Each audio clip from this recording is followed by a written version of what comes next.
Happy New Year, guys. Welcome to the first video of 2021. My first video, that is. Glad we made it to this year. I like the beginning of years because I'm not too big of a New Year's resolution person, but I do appreciate the beginning of a year for resetting my priorities and just looking at some of the things I have in place and sort of restructuring and looking at my processes and those type of things to keep pushing me forward to the ultimate goal, which the ultimate goal is making it to heaven. But when it comes to daily habits and daily practices, my goal is just to know Jesus better and have a better relationship with him. And so everything kind of plays into that. So I'm sure you've seen the title of this video, and I'm going to be talking about time and how to, in this new year, how to gain 30 extra days of time. Imagine that. Imagine gaining 30 days of time in the year 2021. I'm sure we've all heard the statement that time is the currency of life. And it's so true. Time is what we have to spend, to enjoy the life that we live. It's how we measure our days. It's how we schedule things, plan things, and everything falls within our life, falls within the category of time, within that segment that we are given. Time is something that though it's a currency, it's something that we often so freely just give away. None of us, I don't believe, if someone broke into our home, we would see them breaking into our home and stealing our things, and we would just allow them to take what they wanted and walk out the door without any response or any reaction. But so often we do that with time. We allow so many things to come in, steal our time, and we don't ever do anything about it. We don't ever acknowledge it or address the issue. So I want to do a little bit of addressing of the issue, addressing of some of those time thieves in this video today. So you're probably wondering, what's the catch? How do I truly gain 30 extra days in a year? And obviously we're not going to be making 30 days appear. We're not adding a 13th month to the year 2021. But when you add up all of the time that on average we as millennials or as Americans, as Gen Z, all that time that we tend to waste, when you add all that up, it surprisingly comes out to be 30 days worth of time. It's 720 hours worth of time that we waste. And we waste that because on average we spend 2 hours per day on social media. That's right. Most of you probably aren't surprised by that. You're probably not surprised that that's the catch. Social media, that's probably got to be the ultimate thief within our generation, within our day and age, as the information and the technology age of people. We so often allow social media to steal our time. So how do we get this time back? A lot of times at the beginning of the year, I see people, put out some of their goals, and I like seeing that, I like people having new goals, but a lot of times I'll see people put that to do this more or this more or do this less. And it's good to have a goal, but if you don't have any specifics to that goal or any structure for that goal, then you might do it for a few days, maybe a week. But if the only outline of your goal is do it more, typically that's going to not last. And the same is true when it comes to limiting social media. If we don't put any structure in place for how to limit our intake and limit this thing that's just sucking away our lives, if we don't put any structure in place, it's just gonna remain the same. And so let's talk about some of those structures, some of the things that we can implement to get our time back. So 3 things I'm going to mention here that I believe are the kind of the first steps to getting the time back. Number 1 is having the will to change.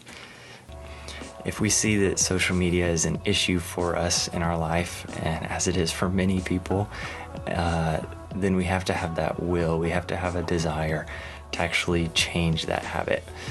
That's kind of step number 1, the important thing, having the will to do it. Number 2, it's in the little things. So often we try to set a huge goal, like not use social media for a year or something to that effect. But really it's in the little things and the little ways that we can go about changing our habits as a whole. And I'll get into that more in a moment. And the third thing sort of ties in with the first thing of having a will to change is being honest with yourself, being honest with ourselves that we have a problem. This is not a support group, but in a sense it is, because we all need to support each other and acknowledge to each other that this is a problem, whether it's social media or just our phone usage and technology usage in general. It's a problem. It's an issue that must be addressed. So, good habits are not going to be sustainable without a structure. And the same is true for breaking bad habits. You're not going to be able to break a bad habit 9 times out of 10 by cutting it off cold turkey. That's just not how we're wired, not how our brain is wired, and the systems of our body. We're built on muscle memory and these things. So we need to, if it's something that we want to do more of or something we want to do less of, we need to have a smart structure in place. And that's what I'm going to talk about right now, is the structure. So this is something I learned from my dad, who is been in management for a lot of years in his life, and something that he's picked up along the way. And it's the word SMART. This is going to be kind of the basis for our structure, for whether it's adding a new habit or changing an old one, a bad one, like social media usage, and getting these 30 days of time back. So SMART, the first letter there, stands for specific. So we're talking about cutting out or gaining these 30 days back, cutting out the 2 hours per day of social media. So that's the specific thing, cutting out that time, or you fill in the blank with something positive you want to do, like pray more, read more, etc. That's kind of your basis for the specific thing, but making it even more specific is like cut my social media usage down to 30 minutes a day. Pray for at least an hour in the morning. Cutting it to specifics and then also times and places. These are all different things that are going to reinforce your habit or reinforce you quitting a bad habit. I read in a book recently about habits to make it easy, make it something that you want to do, make it easy to do. Don't make it difficult where you have to navigate through your day to make that thing happen, but make it easy.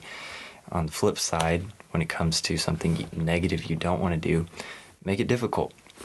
You're not going to cut out social media usage if it's big app there in the middle of your phone screen, and you have it on every device and your phone next to your bed, all those things. Make it more difficult by the little things.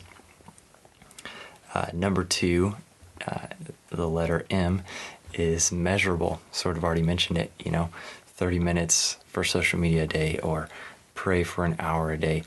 It needs to be something that you can actually quantify, something that you can actually attain as you track this, or as you try to achieve this. It has to be measurable. If it's not measurable, it's easier to quit because you never really realize the goal. And then A is attainable. So, of course, sort of like I mentioned, you're not going to, in most cases, go cold turkey on a bad habit, though it's possible. I've done it before. In the same case, when it comes to the example of prayer, most likely you're not going to go from not praying very much to praying 5 hours a day. That's, again, just not how we're wired. We don't work that way. So making it attainable and then growing and building on that is the A in SMART habits. And then R is to make it relevant. Make it relevant to you, make it relevant to your life, to where you're at, to where you live, such as social media, very relevant, real issue that we have to deal with. And then T is time bound. So we've made our goal, our habit specific, we've made it relevant, it's attainable, all these things, measurable. Now time bound is kind of same as measurable in some sense, but putting a time restraint or a time limit or goal on our habit. So with the example of social media, I want to, for example, by the end of January, have my screen time, social media time down to 30 minutes a day. Again, time bound, so it's bound. I'm bound by the time at the end of January to have attained that goal. And the rest of the things that I do on a daily basis are going to get me to that point.